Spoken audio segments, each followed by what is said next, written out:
In the entire 3,000-year history of Imperial China, spanning dozens of dynasties and hundreds of emperors, only one woman ever sat upon the dragon throne with the full title of emperor. Not empress, not regent, not dowager, emperor. Her name was Wu Zetian, and for 15 years, she ruled the most powerful empire on earth with an iron will that would make even the most ruthless male emperors seem hesitant by comparison. But here's what makes her story truly extraordinary. She started with nothing. Born in 624 CE to a merchant family, considered low-class in Confucian society, she entered the imperial palace at age 14 as a mere 5th-rank concubine to Emperor Taizong. 5th rank. That meant she was one step above a servant, expected to spend her life in obscurity, perhaps occasionally warming the emperor's bed if he remembered she existed. Yet from this position of utter powerlessness, Wu Zetian would orchestrate one of the most audacious rises to power in human history.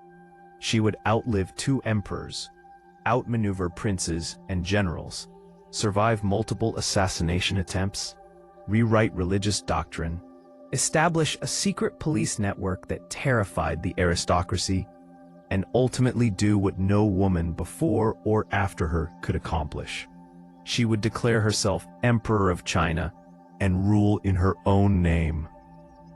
This is not a story of a woman who stumbled into power through marriage or manipulation alone.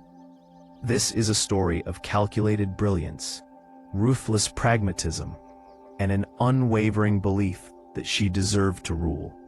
That she was, in fact, better suited to rule than any man of her time. And the most remarkable thing, she was probably right. H1.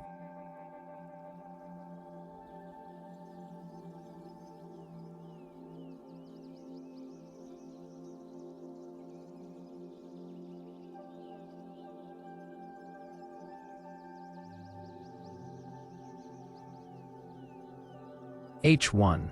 Wu Zetian was born Wu Zhao in 624 CE, during the golden age of the Tang Dynasty, when China was experiencing unprecedented prosperity and cultural flowering.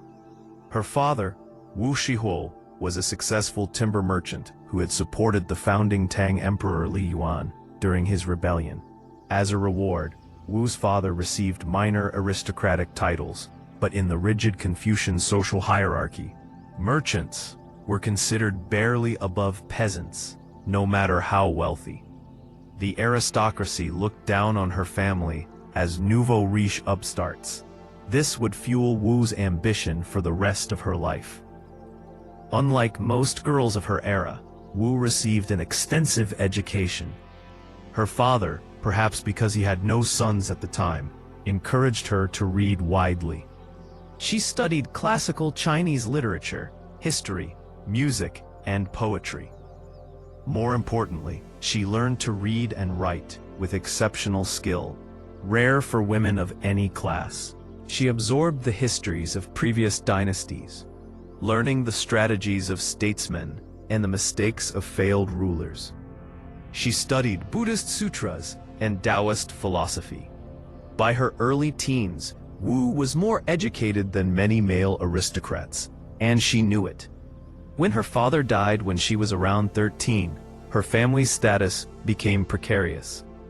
Her half-brothers from her father's first marriage treated Wu and her mother with contempt, seizing most of the family wealth. This betrayal taught young Wu a crucial lesson. In a world governed by men, women had no inherent protection. Power was the only security. The following year, in 638 CE, Imperial talent scouts identified Wu as a potential palace beauty. At 14, she was summoned to the Forbidden City to join Emperor Taizong's harem as a Chiron, a 5th-rank concubine. For most girls, this would have been the culmination of their ambitions. For Wu Zetian, it was merely the beginning. The imperial harem of Emperor Taizong was a Byzantine world of intricate hierarchies, jealousies, and deadly politics.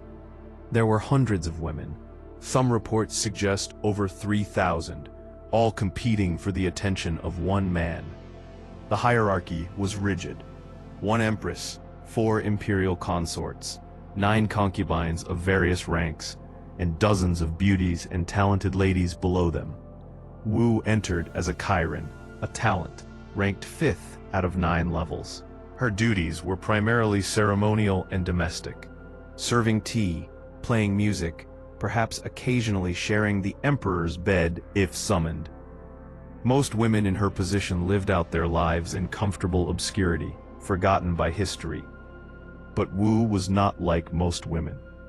She quickly understood that beauty alone would not elevate her status. The palace was full of beautiful women. What she needed was to make herself indispensable through intelligence and capability. Ancient sources tell us that Emperor Taizong noticed Wu's literary skills and began employing her to help with imperial correspondence and documents. This was extraordinary. Most concubines were kept illiterate, precisely to prevent them from understanding or influencing state affairs. But Taizong, secure in his power and impressed by Wu's capabilities, allowed her access to the inner workings of government. This would prove to be a fateful decision.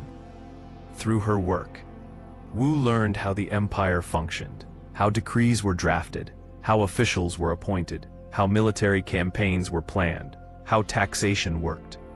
She was receiving an education in statecraft that no woman before her had ever accessed. She read confidential documents, observed policy debates, and began to understand the levers of power. But she also understood the fundamental precariousness of her position. She was still just a low-ranking concubine. When Emperor Taizong died, traditional protocol dictated that all childless concubines would be sent to Buddhist monasteries to live out their days as nuns, essentially a life sentence of obscurity and poverty.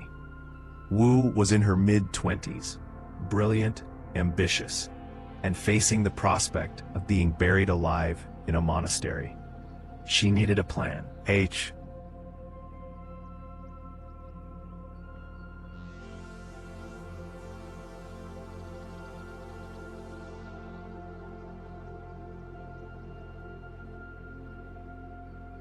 Here is where Wu Zetian's story takes a turn that shocked traditional Confucian society and remains controversial even today.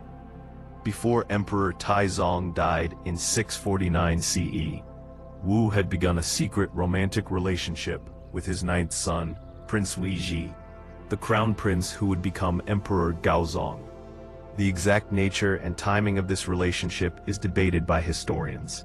Some sources suggest it began before Taizong's death, which would have been an unthinkable scandal, essentially incest by Chinese imperial standards. Others claim it started later, during Wu's brief time in the monastery. What is certain is that shortly after the old emperor's death, when Wu was sent to Ganye Temple to become a nun, Prince Liji, now Emperor Gaozong, could not forget her. Whether this was love, obsession, or Wu's calculated seduction is impossible to say. Probably all three. Within a year, on the pretext of commemorating the anniversary of his father's death, Gaozong visited Ganye Temple. He and Wu met again. Ancient sources describe their reunion as emotional and passionate. What happened next was unprecedented.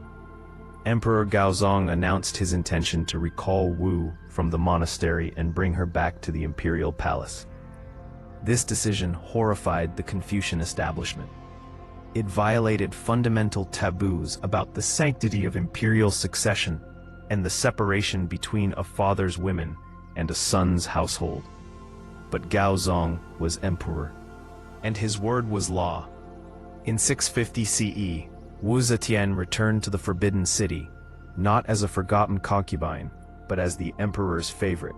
She was given the rank of Zhao Yi, a second-rank concubine, far above her previous status. More importantly, she had the emperor's ear, his affection, and his trust. The game had changed. Wu was no longer playing for survival. She was playing for supremacy. And she had just outmaneuvered every woman in the palace, including Empress Wang, who had foolishly supported Wu's return, thinking a former concubine of the late emperor would pose no threat. That miscalculation would cost the Empress everything.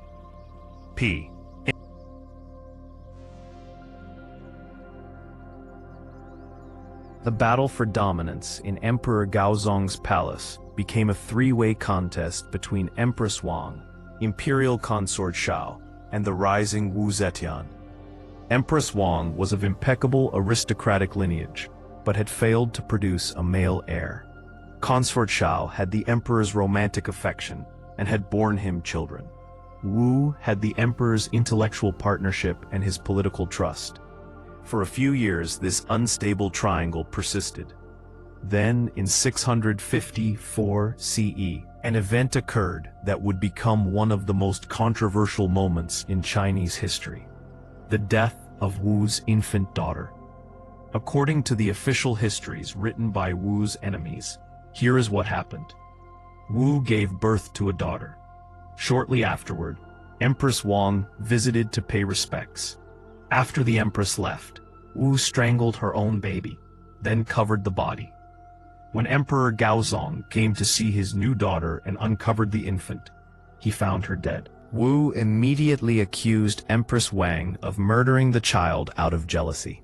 Gaozong, devastated and furious, believed Wu's accusation. Modern historians are deeply divided on this account. Some believe Wu was indeed capable of such ruthlessness. After all, she would later demonstrate she could be absolutely merciless when power was at stake. Others point out that this account was written by Confucian historians who despised Wu and had every reason to paint her as a monster. They note that infant mortality was extremely high in the 7th century, and the baby could have died of natural causes, with Wu opportunistically blaming her rival. We will never know the truth. What we do know with certainty is that this incident gave Wu the weapon she needed. She launched a methodical campaign to destroy both Empress Wang and Consort Shao, accusing them of witchcraft, sorcery, and plotting against the emperor. In traditional Chinese belief, witchcraft was one of the most serious crimes, punishable by death. Wu presented evidence, probably fabricated, of curses and dark rituals. In 655 CE, Emperor Gaozong deposed Empress Wang and Consort Shao, stripping them of their titles and imprisoning them in a remote part of the palace. Then, at Wu's urging, he elevated Wu Zetian to the position of Empress. A merchant's daughter was now Empress of China. But for Wu, this was still not enough. What happened to the deposed Empress Wang and Consort Shao reveals the depths of Wu Zetian's capacity for vengeance, and why her enemies would fear her for the rest of her life. After their deposition, the two women were imprisoned in a sealed chamber with only a small opening for food to be passed through. According to historical records, Emperor Gaozong, perhaps feeling guilty or nostalgic, asked how the two former favorites were doing. When told they were still alive in their prison, he expressed a desire to see them. This reached Wu's ears. She immediately understood the danger. If Gaozong's old feelings were rekindled, her own position could be threatened. Wu went to the prison herself. Through the small opening, Empress Wang and Consort Shao begged for mercy, addressing Wu as the sovereign and pleading for their release. Wu's response was cold. "You two witches, you wanted to poison the emperor and me. How dare you beg for your lives?" She ordered that each woman receive 100 lashes of the cane, then had their hands and feet cut off. Finally, she had them thrown into a large wine vat to drown in alcohol, ensuring a slow, agonizing death. Before they died, Consort Xiao reportedly cursed Wu, saying she hoped to be reborn as a cat so she could haunt Wu as a rat for eternity. Whether this story is true or propaganda, Wu believed it. For the rest of her life, she banned cats from any palace she lived in and had a superstitious fear of them. This brutal elimination of rivals established Wu's reputation for ruthlessness, but it also demonstrated something crucial about her understanding of power. In the imperial system, mercy was often mistaken for weakness, and weakness invited challengers. Wu would show no mercy to threats, real or potential. Yet this same woman could be generous and forgiving to those who served her loyally, promoted capable officials regardless of their social background, and implemented policies that improved the lives of ordinary people. Wu Zetian was not simply cool, she was pragmatic. She understood that power required both fear and competence, both intimidation and results. She would need both qualities in the years ahead, because as her power grew, so too would the number of people determined to destroy her. As Empress, Wu Zetian began to accumulate real political power, not just palace influence. This was facilitated by a crucial development: Emperor Gaozong's declining health. Starting in the late 650s, Gaozong began suffering from severe headaches, dizziness, and vision problems, likely symptoms of hypertension or a chronic neurological condition. The debilitating attacks left him unable to carry out his imperial duties for days or weeks at a time. In these moments, he increasingly relied on Empress Wu to handle state affairs in his stead.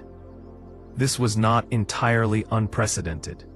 Chinese history had examples of empress dowagers wielding power as regents for child emperors. But Wu was doing something different. She was exercising power while her husband was still alive and still technically in charge. She began attending morning imperial audiences, sitting behind a screen, observing, listening, and eventually participating in policy discussions. At first, officials were shocked and resistant. The Confucian order placed women firmly in the domestic sphere. They had no place in governance. But Wu was too competent to ignore. She had been studying statecraft for nearly 2 decades. She understood policy details, asked penetrating questions, and made sound decisions. Gradually, she became indispensable. By the 660s, she and Gaozong were issuing joint edicts, and officials began referring to them as the two sages, an acknowledgement that they effectively ruled together. But Wu was not content to be a partner. She was maneuvering to become the dominant force. She began placing her supporters in key positions, removing officials who opposed her, and building a network of loyalists. She established what later historians would call the Reign of Terror, a system of informants and secret police who reported on the activities and conversations of aristocrats and officials. People learned to watch what they said, because criticism of the Empress could result in exile, imprisonment, or execution. Her most effective tool was the copper box, a box placed outside the palace where anyone could anonymously submit accusations against officials. Wu would personally review these accusations and investigate them through her network. While this system was used to eliminate political enemies, it also allowed Wu to identify corruption and incompetence in the bureaucracy. She promoted capable officials from lower classes, men who owed their positions to her, rather than to aristocratic lineage. This created a new power base of officials loyal to Wu personally, rather than to the traditional aristocracy. The old guard hated her for it, but they were increasingly powerless to stop her. The conflict between Wu Zetian and the traditional Confucian aristocracy came to a head in 664 CE, when she made a bold move that nearly cost her everything. Emperor Gaozong, increasingly incapacitated by illness and perhaps tired of governing, proposed formally elevating Wu from empress to co-emperor, giving her equal authority with himself in all state matters. This was revolutionary. No Chinese emperor had ever shared the throne with a woman as equal. Wu drafted the edict and began the process of making it official. The reaction was explosive. Led by the highly respected Grand Chancellor Chu Suiliang, dozens of high-ranking officials threw themselves at the emperor's feet, literally prostrating themselves in protest. Chu argued passionately that such a move would violate every principle of proper governance, overturn centuries of tradition, and bring shame upon the dynasty. The protests became so intense that for one of the few times in her political career, Wu was forced to back down. The edict was withdrawn, but Wu never forgot who had opposed her. Over the next several years, she systematically removed every official who had protested. Chu Suiliang was exiled to the far south, where he died in disgrace. Others were demoted, transferred to remote posts, or forced into retirement. Some, accused of corruption or treason, were executed. Wu was demonstrating a crucial political principle. You could oppose her once, but there would be consequences, and those consequences would be inevitable, even if delayed. Yet, Wu also understood she needed more than intimidation. She needed legitimacy. The Confucian establishment would never fully accept a woman's rule based purely on her husband's authority. She needed a different ideological foundation. She found it in Buddhism. Unlike Confucianism, which relegated women to subordinate roles, Buddhism taught that both men and women could achieve enlightenment and spiritual authority. Wu became a passionate patron of Buddhism, funding temples, sponsoring the translation of sutras, and cultivating relationships with prominent monks. She commissioned the carving of the enormous Longmen Grotto's Buddha statues, including one modeled on her own face. Most significantly, she promoted a prophecy from the Great Cloud Sutra, which predicted that a female Buddhist deity would be reincarnated as a ruler and bring peace to the world. Wu made it clear that she considered herself the fulfillment of this prophecy. This religious framework gave her a source of authority independent of Confucian tradition, and gave common people, who were often more Buddhist than the Confucian elite, a reason to accept her rule. By the 670s, Wu Zetian was the de facto ruler of China in all but name. Emperor Gaozong had become so ill that he rarely appeared in public. And when he did, Wu was always beside him, often speaking for him. She had consolidated control over the government, the military, and the bureaucracy. But she faced an emerging threat from an unexpected quarter: her own sons. Wu had borne Gaozong 4 sons and 1 daughter. As the princes grew to adulthood, they became potential rallying points for officials who wanted to limit Wu's power or remove her entirely. The eldest surviving son, Li Hong, was designated crown prince and was by all accounts a capable, virtuous young man. He was also too independent for Wu's liking. In 675 CE, at age 23, Crown Prince Li Hong died suddenly under mysterious circumstances. Official records claim he died of tuberculosis. Other sources hint at poison. Whether Wu ordered her own son's death remains one of history's dark mysteries. The pattern would repeat. Her second son, Li Shan, became crown prince. He was intelligent and strong-willed, perhaps too strong-willed. He began to build his own power base, and reportedly clashed with his mother over policy. In 680 CE, Wu accused him of treason, claiming he had plotted rebellion. Weapons were discovered in his residence, almost certainly planted. Li Shan was deposed, exiled, and eventually forced to commit suicide in 684 CE. Wu's third son, Li Jie, briefly became crown prince and then emperor when Gaozong finally died in 683 CE, taking the name Emperor Zhongzong. But Wu had no intention of retiring or allowing him to rule independently. when the new emperor tried to appoint his wife's father as chancellor, a standard practice, Wu accused him of improper favoritism. Just 6 weeks into his reign, Wu convened the Imperial Council and announced that Emperor Zhang was unfit to rule due to his reckless decisions.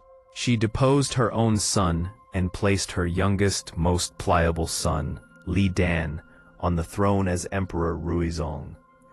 But everyone understood that Ruizong was a puppet. Wu held all real power as Empress Dowager and Regent. She moved the capital from Chang'an to Luoyang, her power base. She expanded her secret police network. She intensified her purges of officials who showed any independence. The message was clear. Wu would tolerate no rivals, even among her own children. For the next 6 years, she ruled from behind the throne, consolidating her position and preparing for her final, most audacious move. In 690 CE, Wu Zetian was 66 years old, ancient by the standards of the time. Most people would have been content to wield power as regent. But Wu wanted what no woman in Chinese history had ever claimed. She wanted to be emperor in her own name, with her own dynasty. And she was about to seize it.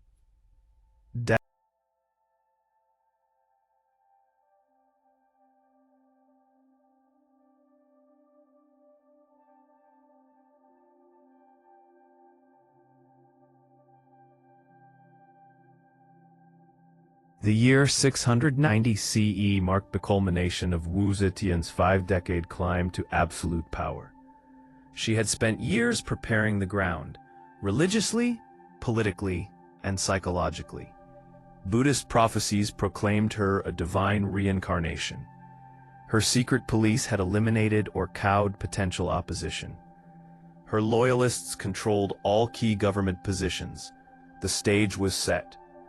Wu forced her son, Emperor Ruizong, to abdicate, not even bothering with pretenses about his supposed incompetence. She simply declared that the time had come for her to rule openly. On October 16, 690 CE, in an elaborate ceremony at Luoyang, Wu Zetian declared herself Huangdi, Emperor of China. Not Empress Dowager, not Regent, Emperor. She established her own dynasty, the Zhou, replacing the Tang. She took the throne name Shengshen Huangdi, the Holy and Divine Emperor. She was 66 years old and had just accomplished what no woman before or after her would ever achieve in Chinese imperial history. The reaction across the empire was mixed. Common people, influenced by Buddhist propaganda about her divine mission, largely accepted or welcomed her rule, especially since the empire was prosperous and stable. But the Confucian aristocracy was appalled.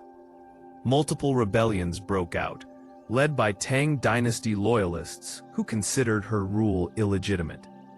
The most serious was led by Li Jingye, a Tang general who raised an army and issued a manifesto denouncing Wu as a usurper who had violated all principles of heaven and earth. His manifesto was brutal.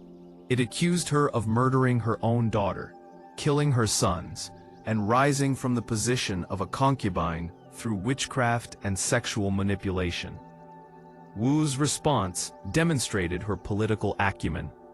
Rather than simply crushing the rebellion militarily, which she also did, she addressed the manifesto directly. She had her scholars draft a reply acknowledging that yes, she was a woman, and yes, her rise was unprecedented. But she argued that capability, not gender or lineage, should determine who ruled. She pointed to her decades of effective governance, the prosperity of the empire, and the expansion of Chinese territory. She essentially argued for meritocracy over aristocratic privilege. This message resonated with officials who had risen through examinations rather than birth, and there were increasingly many such men. because Wu had deliberately expanded the imperial examination system to create a class of officials who owed their positions to talent rather than family connections.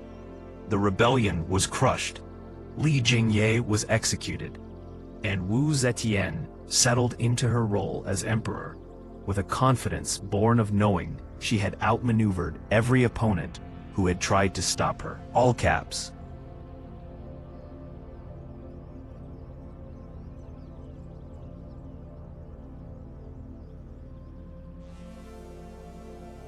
H1. Wu Zetian's reign as emperor from 690 to 705 CE reveals a complex picture that defies simple characterization as either enlightened or tyrannical.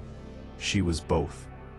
On the terror side of the ledger, Wu maintained and expanded her secret police network under the leadership of brutal enforcers like Lai Junshen and Zhou Xing.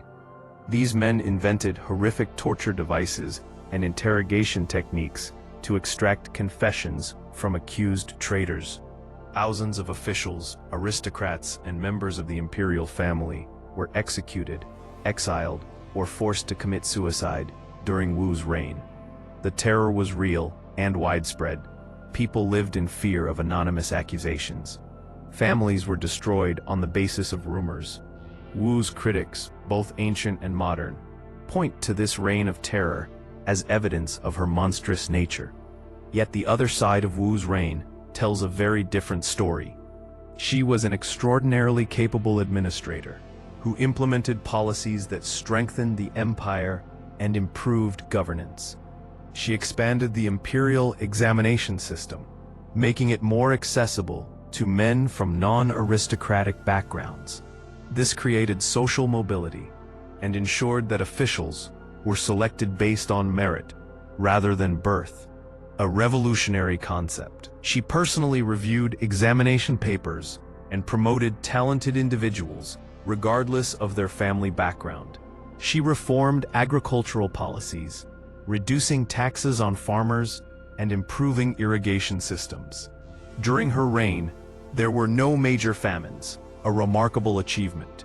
She strengthened the military and expanded Chinese territory, particularly in the northwest, bringing unprecedented stability to the Silk Road. She promoted international trade and made China wealthier. She also elevated the status of women in ways both symbolic and practical. She reformed marriage laws to give women more rights in divorce proceedings.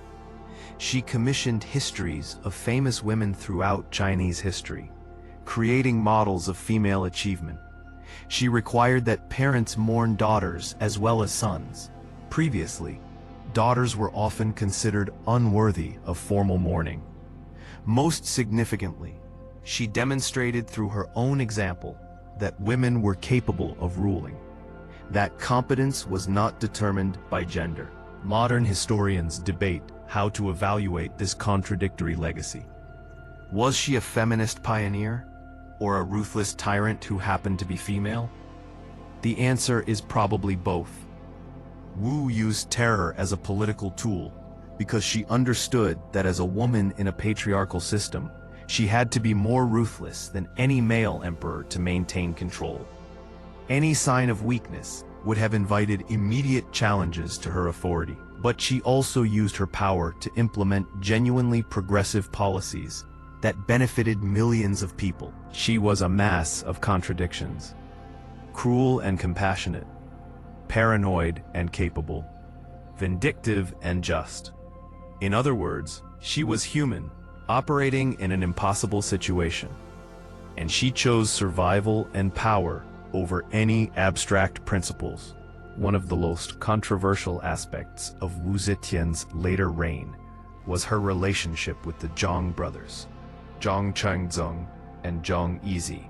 As Wu entered her 70s, these two handsome young men became her favorites at court, and according to sources both ancient and modern, they were her lovers. Traditional Confucian historians portrayed this as scandalous evidence of Wu's depravity. An elderly woman shamelessly indulging in carnal pleasure with men young enough to be her grandsons. But modern scholars note the gendered double standard at work here. Male emperors throughout Chinese history routinely took teenage concubines into their 70s and 80s, and this was considered normal imperial privilege. When Wu did the same with younger male favorites, it was portrayed as grotesque. Regardless of the sexual dimension, what's historically significant is the political influence the Zhang brothers gained. Wu showered them with titles, wealth, and power. They became intermediaries between Wu and her court, and many officials resented having to curry favor with these relative upstarts to access the emperor. Some historians suggest Wu's favoritism toward the Zhang brothers was a sign of declining judgment in her old age. Others argue she knew exactly what she was doing. The brothers were completely dependent on her for their status, and therefore absolutely loyal. Unlike aristocrats or princes who might have their own ambitions. But by the early 700s, Wu was in her late 70s, and her health was failing. She suffered from what was probably a stroke in 704 CE, leaving her partially incapacitated. As her power waned, tensions at court intensified. A faction of officials, including the capable chancellor Zhang Jianji, began plotting to restore the Tang dynasty and remove Wu from power. They were not motivated purely by political principle.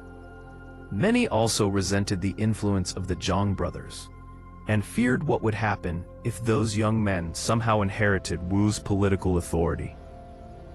The conspirators understood they needed to act before Wu recovered or before she designated a successor, possibly one of the Zhang brothers in some unprecedented arrangement.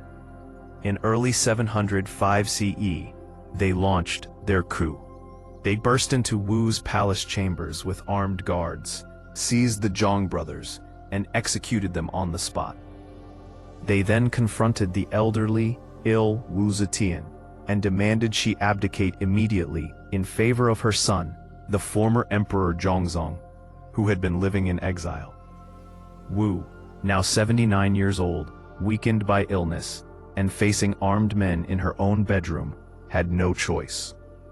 After ruling China for more than 2 decades, and wielding real power for more than 40 years, Wu Zetian agreed to step down.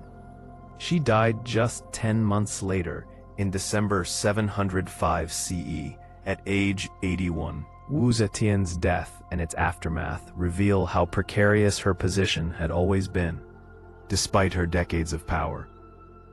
After she died, the Tang dynasty was immediately restored by her son, now once again Emperor Zhongzong. The Zhou dynasty that Wu had declared in 690 CE was officially erased, treated as an illegitimate interruption of the Tang. This began a systematic campaign to diminish and demonize Wu's legacy. Her reign was portrayed as an aberration, a violation of natural order. The Confucian historians who compiled the official histories painted her as a usurper, a murderer, a witch, and a sexually depraved monster. Every negative story, true or exaggerated, was included. Every positive achievement was minimized or attributed to her male advisors. Her tomb at Qianling is one of the grandest in Chinese history, shared with Emperor Gaozong. But at the entrance stands an enormous stone stele, completely blank, the wordless stele. For centuries, historians debated why Wu left no epitaph. Some claimed she recognized that words could not capture her achievements. Others suggested she knew that any epitaph she wrote would be erased by her enemies, so she left it blank in defiance. Modern scholars propose a simpler explanation. The stele was intended to bear an inscription praising her, but after her death, no one dared to write anything positive, and no one wanted to write anything negative on an imperial tomb. So it remained blank, a monument to the impossibility of assessing Wu Zetian objectively. For more than 1,000 years after her death, Wu Zetian was remembered primarily as a negative example, a cautionary tale about what happens when women overstep their proper roles. She was blamed for every disaster that occurred during her reign, and given credit for few successes. The Confucian establishment made her into a monster to justify the gender hierarchy they were determined to maintain. But history has a way of evolving. In the 20th and 21st centuries, as scholars gained access to a wider range of sources and began to question traditional narratives, Wu Zetian's reputation began to shift. Historians started to note that the empire was prosperous and stable during her reign, that she promoted capable officials regardless of background, that she expanded China's territory and influence, that she implemented progressive policies, that she was, objectively, a competent ruler by any reasonable standard. Modern Chinese historians, particularly after the Communist Revolution, began to reclaim Wu as a symbol of meritocracy and social mobility, someone who rose from humble origins to the highest position through capability rather than birth. Feminist historians have examined how her gender made her reign both more difficult and more remarkable.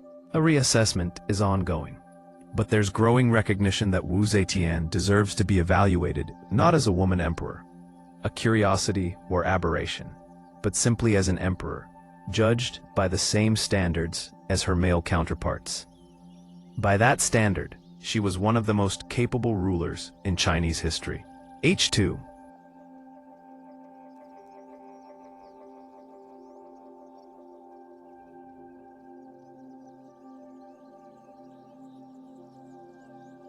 H1. Understanding Wu Zetian requires understanding the impossible contradiction at the heart of her existence. She was a woman wielding supreme power in a civilization that believed women were fundamentally incapable of and unsuited for power. Every decision she made, every policy she implemented, had to be executed with the knowledge that half the elite considered her very existence in that role to be a cosmic violation. This shaped her in profound ways. It explains her ruthlessness. She knew that any sign of weakness would be attributed to her gender and would invite immediate challenges. Male emperors could afford to show mercy occasionally. Wu could not. A merciful man was benevolent. A merciful woman was weak.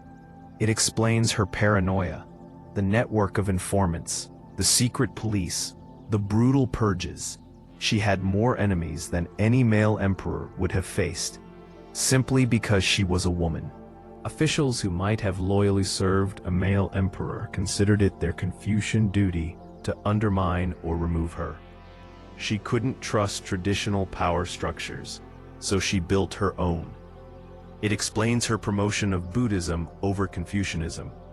She needed an ideological framework that could justify female authority, and Confucianism fundamentally could not provide that. Buddhism, with its concept of transcendence beyond gender, offered her a path to legitimacy that Confucianism denied. It explains her expansion of the examination system and promotion of lower-class officials. The aristocracy would never truly accept her because of her gender and her non-aristocratic origins. So she deliberately created a new class of officials who owed their positions to her rather than to inherited privilege. It explains her relationship with her sons. She couldn't risk allowing them to become independent power centers because gender would have made them far more acceptable to the establishment as replacements for her. This doesn't excuse the possible murder of her children, but it provides context for understanding why a mother might see her own sons as mortal threats. Most poignantly, it explains the ultimate futility of her achievement. Despite ruling successfully for decades, despite expanding the empire and implementing effective policies, despite demonstrating beyond doubt that women could govern as capably as men, none of it mattered. Within months of her death, her dynasty was erased. Her achievements were attributed to others, and the gender barriers she had broken were immediately rebuilt. No woman would ever hold such power again in Imperial China. The system had bent to accommodate her unique circumstances, but it snapped back into place the moment she was gone. Wu Zetian's legacy is that she proved something the Confucian establishment desperately did not want proven: that capability has no gender, that women can wield power as effectively as men, and that the exclusion of women from authority is a cultural choice, not a natural law. She proved it so conclusively that her enemies had to spend centuries trying to obscure that proof, painting her as a monster to distract from the uncomfortable truth she embodied. Let's examine some of Wu Zetian's specific policy achievements, because they reveal a pragmatic, capable administrator rather than merely a power-hungry usurper. First, her reform and expansion of the imperial examination system. Before Wu, the system existed but was largely dominated by aristocratic families who had the resources for extensive education and the connections to ensure their sons passed. Wu deliberately made the examinations more accessible and more important, increasing the number of examination-based positions and reducing hereditary appointments. She personally reviewed examination papers, looking for talented writers and administrators. This had revolutionary implications. It meant that a farmer's son, if sufficiently educated and capable, could potentially rise to high office. This created social mobility unprecedented in Chinese history and ensured that government officials were selected based on demonstrated ability rather than family lineage. It also created a class of officials who were loyal to the system Wu had created rather than to traditional aristocratic networks. Second, her agricultural and economic policies. Wu reduced the tax burden on farmers, particularly in regions recovering from natural disasters. She ordered the construction and repair of irrigation systems, improving agricultural productivity. She established state granaries to stabilize food prices and provide relief during shortages. She promoted sericulture, silk production, and crafts, strengthening China's trade position on the Silk Road. During her reign, there were no major famines, and the empire's wealth increased substantially. These were not accidental achievements. They resulted from deliberate policy choices made by Wu and her administrators. Third, her military and foreign policy. Wu faced constant pressure from neighboring powers, particularly the Tibetan Empire to the west and various Turkic groups to the north. She conducted multiple military campaigns, not always successfully, but she managed to maintain and in some cases expand Chinese territorial control. She strengthened border defenses, improved military logistics, and promoted capable generals regardless of their background. The Silk Road trade routes were more secure during her reign than they had been for decades. Fourth, her legal reforms. Wu revised the Tang legal code, making it more systematic and in some cases more humane. She reduced penalties for certain crimes and established clearer procedures for trials. She also promoted women's rights in limited but significant ways, improving women's property rights in marriage, strengthening punishments for domestic violence, and allowing women to initiate divorce under certain circumstances. These were modest reforms by modern standards, but they represented progress in a deeply patriarchal society. Finally, her patronage of arts and scholarship. Wu commissioned massive construction projects, including temples, palaces, and the famous Longmen grottos. She supported poets, scholars, and artists. She sponsored the translation of Buddhist texts and the compilation of historical records. The cultural flowering of the Tang Dynasty, often attributed solely to male emperors, occurred substantially during Wu's period of power. These achievements matter because they demonstrate that Wu was not simply surviving or clinging to power. She was actively governing, and governing competently. The empire functioned, prospered, and expanded under her rule. The psychological portrait of Wu Zetian that emerges from historical sources is complex and sometimes contradictory, but certain traits appear consistently. First, extraordinary intelligence and education. Wu was self-taught in many areas, having had access to her father's library and later to Imperial archives. She could compose classical poetry, understood complex policy issues, and could engage in philosophical and theological debates with Buddhist monks and Confucian scholars. Her intelligence was not just abstract. She had practical political cunning, understanding how to manipulate situations and people to achieve her goals. Second, supreme self-confidence. From her earliest days in the palace, Wu believed she deserved power and was capable of wielding it effectively. This wasn't delusional. She was genuinely more capable than most of the men around her. But this confidence also manifested as arrogance and an unwillingness to accept any limits on her authority. She believed she was entitled to rule, not as a regent or proxy, but in her own name. Third, ruthlessness tempered by pragmatism. Wu was willing to eliminate anyone who threatened her, including possibly her own children. But she wasn't sadistic for its own sake. The terror she employed was calculated political intimidation, not random cruelty. She could also be merciful and generous to those who served her loyally. She promoted officials who showed capability, even if they had initially opposed her, as long as they ultimately accepted her authority. She understood that governance required both fear and competence. Fourth, deep insecurity about legitimacy. Despite her outward confidence, Wu understood that much of the establishment considered her rule illegitimate, simply because of her gender.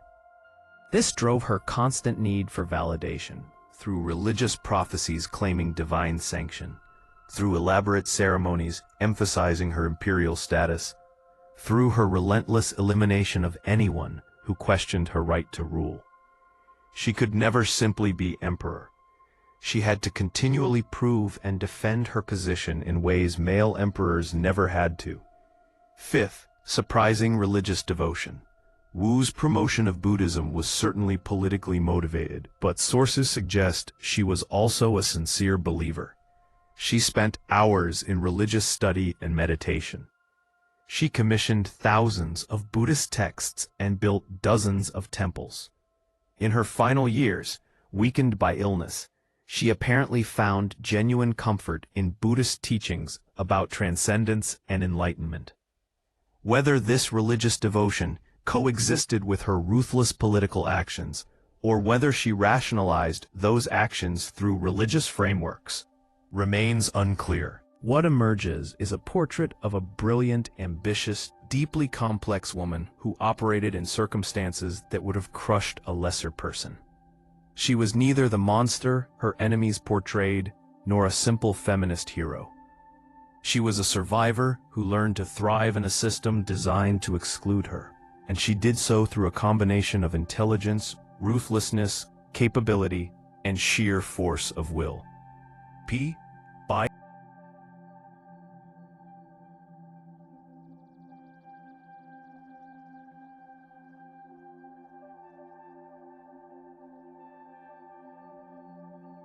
the question of how Wu Zetian viewed herself, whether she saw herself as breaking barriers for women or simply as an exceptional individual asserting her personal right to rule, is fascinating and ultimately unanswerable with certainty.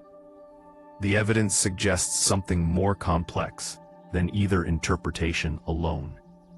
On one hand, Wu did implement policies that benefited women as a class. Her legal reforms improved women's rights. She commissioned historical compilations celebrating famous women. She required equal mourning periods for daughters and sons. She promoted some women to relatively high administrative positions, unprecedented in Imperial China. These actions suggest she had some consciousness of women as a group facing systemic disadvantages. On the other hand, Wu never publicly framed her rule as being about women's rights or gender equality. She claimed authority based on religious prophecy, political capability, and eventually simple imperial prerogative.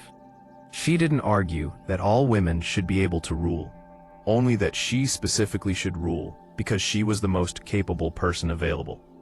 She might even have believed, or at least claimed to believe, that she was an exceptional case rather than proof that women generally were capable of power.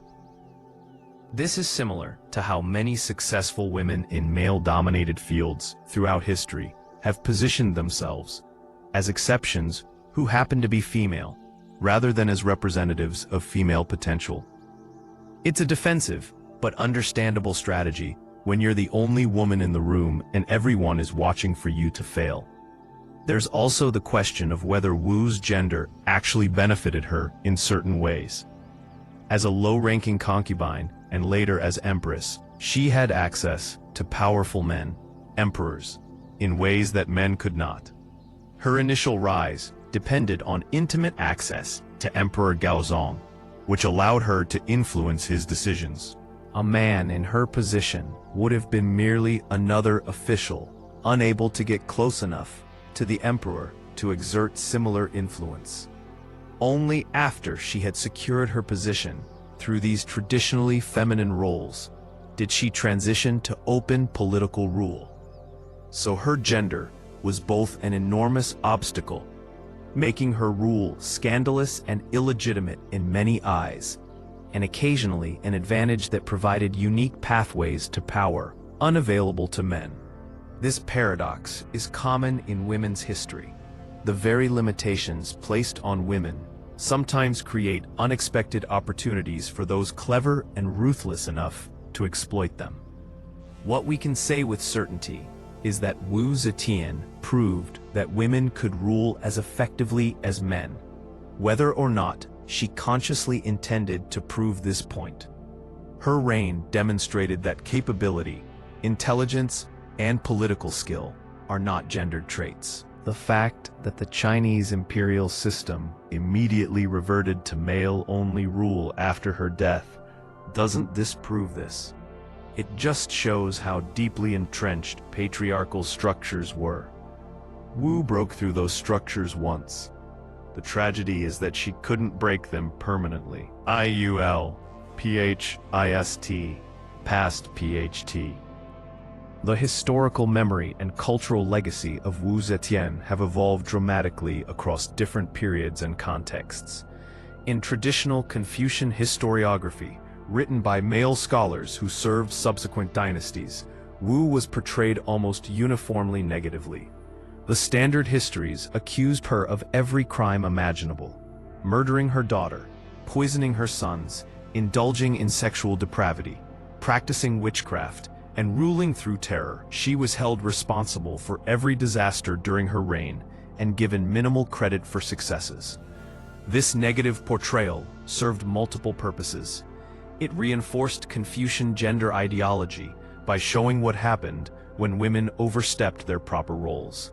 It legitimized the restoration of the Tang dynasty by portraying the Zhou dynasty as an illegitimate usurpation, and it warned future women against political ambition.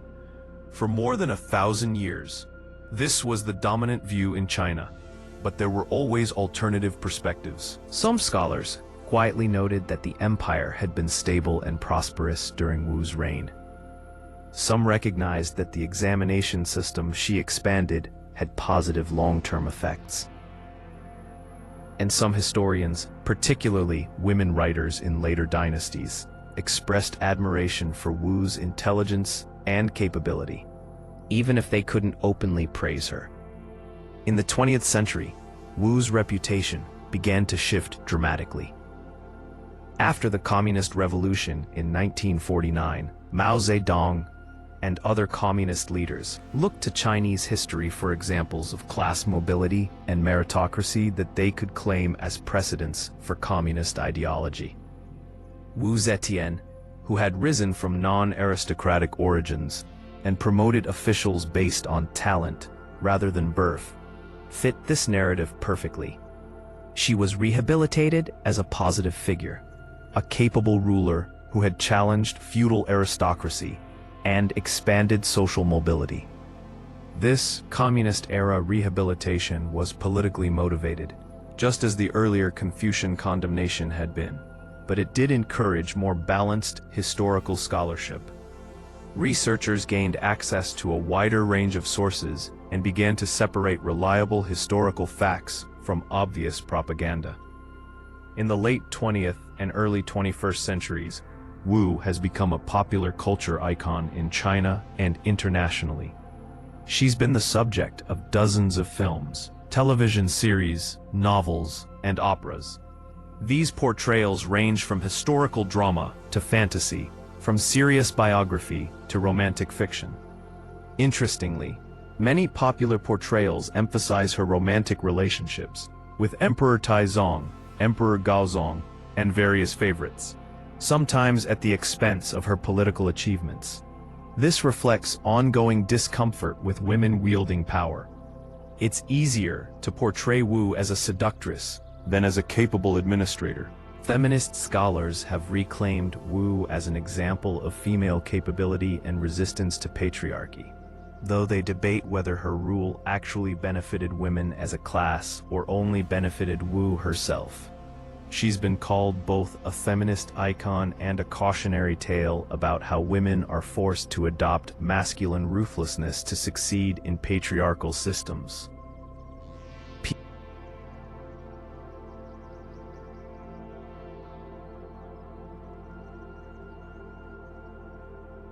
Perhaps the most profound question Wu Zetian's life raises is whether her ruthlessness was inherent to her personality or whether it was forced upon her by circumstances. Whether she would have been so brutal if she had been a man, or if she had lived in a more egalitarian society. This question is ultimately unanswerable, but it's worth examining the counterfactuals. If Wu had been born male with the same intelligence and ambition, she would likely have risen through the examination system and become a high official or minister. She would not have needed to employ the same level of ruthlessness, because she would not have faced the same fundamental challenges to her legitimacy.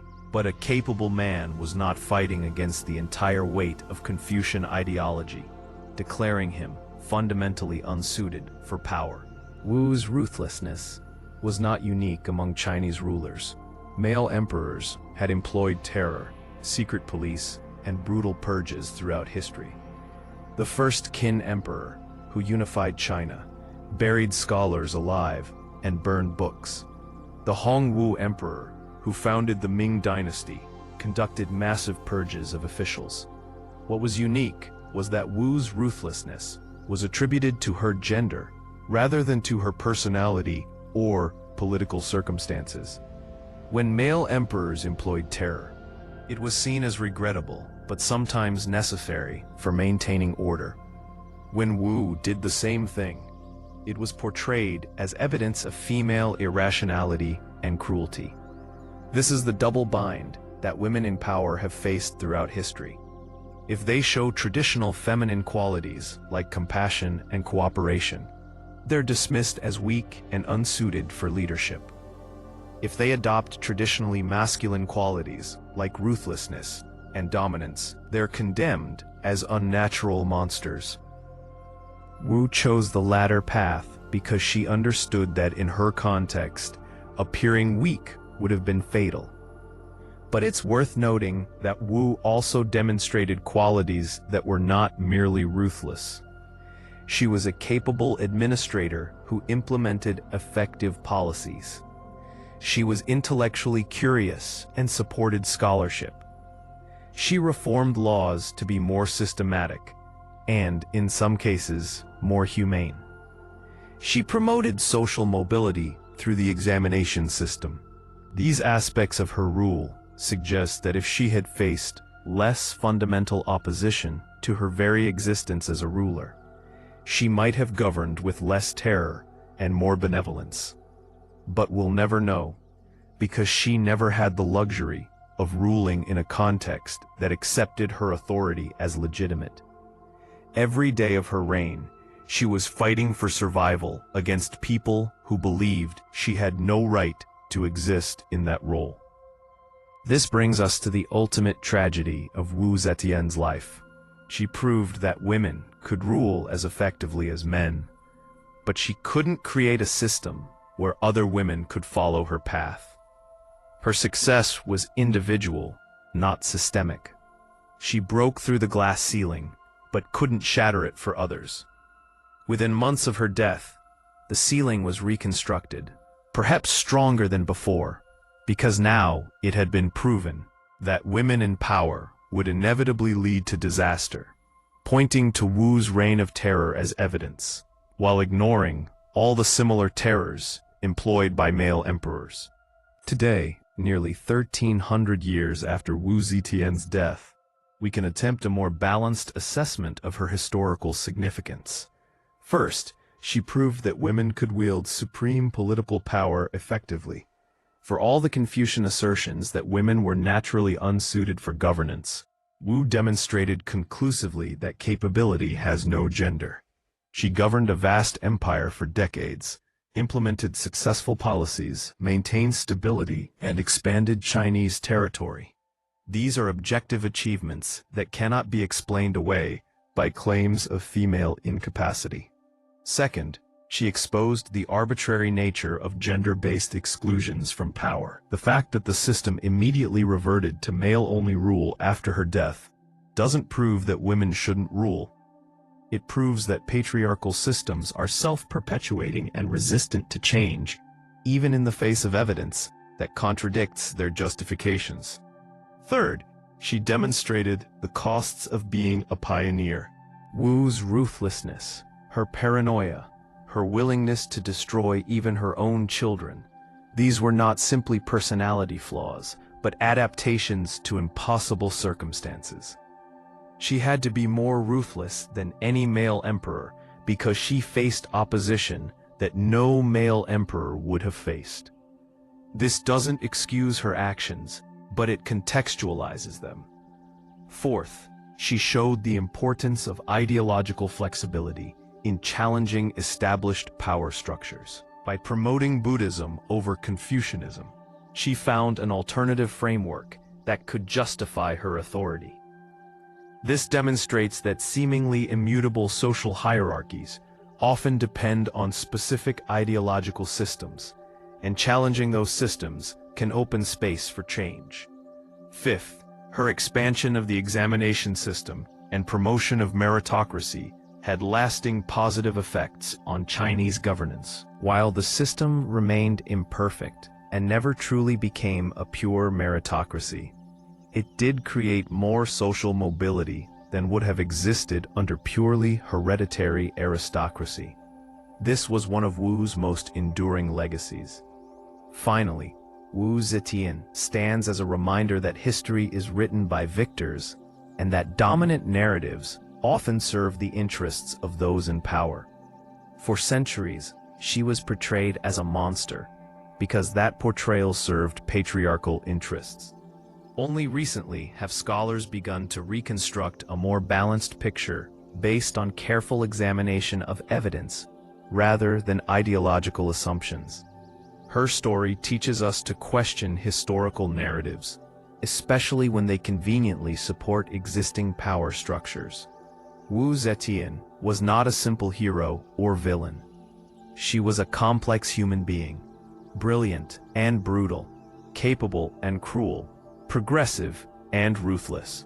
She was a woman who seized power in a world that insisted women could not hold power, and she held it successfully for decades. Whether you admire her or condemn her, you cannot ignore her. She remains the only woman in 3,000 years of Chinese imperial history to rule as emperor in her own name, and that fact alone ensures that her name will echo through history long after most emperors have been forgotten. She was Wu Zetian, and she proved that a woman could be emperor.